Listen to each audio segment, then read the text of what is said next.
Good evening, everyone. Now, when an aircraft is retired in my what if world, it is deassembled and they look at all the parts and they check the plastic for whether it's brittle or not, and they put a bit of filler on and, well, if it's a good aircraft, it will be then put into storage, environmentally wrapped and protected.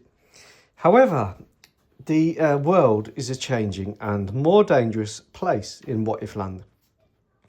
The decision of the Americans and the British and Australians to purchase the American P8 Poseidon, was quite an unusual one for maritime protection, because maritime aircraft used to be ones that went at low level, dropping sonar buoys, listening, hunting around at low level for submarines. So suddenly when the Americans introduced a 737-800 model, which interestingly was the stretched model initially, with capacity for a large canoe-shaped fairing underneath, it kind of surprised me and a lot of other people. Of course, the Nimrod MR4A was a casualty of the Cameron government and was put on the chopping block. It also was a bit of a casualty of itself in many ways. Would it have been a good aircraft? Yes. Did the Malagasys, the only other operator to operate them, love theirs? Yes. Was the MR4A a bit of a mismanaged program? Yes. Have the Malagasys mismanaged their programs? No. But the Nimrod was retired, and the Malagasys have been using the Sea Hercules as their MPA. But the Sea Hercules isn't as good at high level, which they thought wasn't really a problem. Then the Americans brought out the AN/APS-149 secret radar, mounted it on a P3 Orion, and now the AN/APS-154. And finally, it all makes sense why you would have a high altitude aircraft like the 737 being your maritime patroller, and the AN/APS-154 is, I think, the reason why.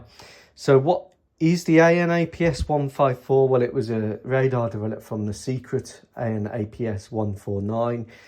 Very high definition radar, capable of mapping land targets very effectively, maritime surface targets very effectively, and most important, the wave effect of submarines travelling underwater, their wake and the way it affects the waves on the surface of the water, allowing them to trace submarines from high altitude without sonar buoys. Now, the Sea Hercules can't do that because it's not a high altitude aircraft. It doesn't have the dash speed of the Nimrod, and in many ways the Nimrod is the better overall maritime patroller. So the Malagasys thought, gosh, we need that capability. So here we have one of the first of 9 fully restored Supa Nimrods. The Supa Nimrod has a much better engine, a GE F412 engine, ×4, tucked away, better fuel economy, more power. It was going to have TF41s, but they're old. And it now has this radar pod underneath. So the main benefit of the Nimrod is fully pressurised, capable of doing high altitude work, fast dash speed to the target area, quieter than an equivalent turboprop maritime aircraft. And here the front bomb bay is carrying the Malagasy version of the high definition radar. So there it is. It's conformal to the front bomb bay, allows the rear bomb bay to carry the weapon load, although we've got a JASSM tucked under this wing and the Sidewinder AIM-9X tucked under that wing. It's fully fitted out with countermeasures, electronic gubbins, chaff flare dispensers, you name it. More ECM on the wings from the standard pylons, and then these additional ones from the spares box. But the radar is the key thing there. Forward-looking infrared turret underneath the airframe there. Again, more countermeasures, more lumps and bumps than someone with a very bad illness. And totally restored internally. Totally all the problems that affected the Nimrods, such as the fire-inducing refueling probe, that's all been rectified. So What If Land has had a lot of work done in it. And what I've done is I've made this one so that the bomb bay can pop off And if I want to run the aircraft as one with just the front Bombay on, I can just put that Bombay back into position. Now this is the excellent Airfix kit, which is an absolutely superb model. The only thing I don't like is the decals. The decals have this really nasty white backing, which I've tried to get off with various decal softener and to try and reduce the shimmer. This is Winter from the SpongeBob Squadron. It's got extended fins here from the Supa M Netta.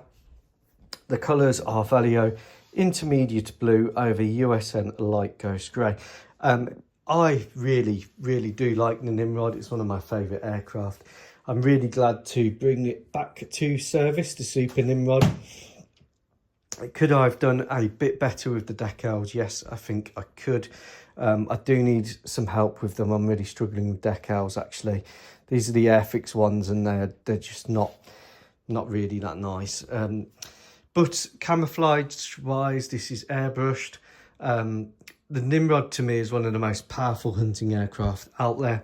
9 of these will serve, and then the Supa M EMB 145 Embraer P99 maritime patrollers will be the other aircraft to supplement this. The Sea Hercules is not gone. They're going to be used more for search and rescue stuff, which is where you do want an aircraft which can go down low and deal with survivors. But for hunting submarines, I think the Nimrod is up there with the Poseidon. With this high definition radar conformally mounted in the front Bombay, the aircraft crews have the option, okay, it takes a bit of work, of swapping out the front Bombay doors, installing the module there, and then you've got the aircraft that can carry that radar. A much smoother way to do it, I think, than the P8 Poseidon, where the canoe fairing has to go underneath. And as you can see, typical of my aircraft, it's covered in lumps and bumps. It has got a much better air conditioning system for all of the electronics on board. So we've got a proper auxiliary power unit here, auxiliary power unit outlet and cooling outlets and inlets. And underneath here, we've got the ECM pod, loads more stuff there again. Cooling intakes and outlets on there. So yeah, I'm quite pleased with how it's come out. One thing I do need to add is the gear doors, which I seem to have forgotten. I'll get those added on, but let me know what you think. Take care. Goodbye.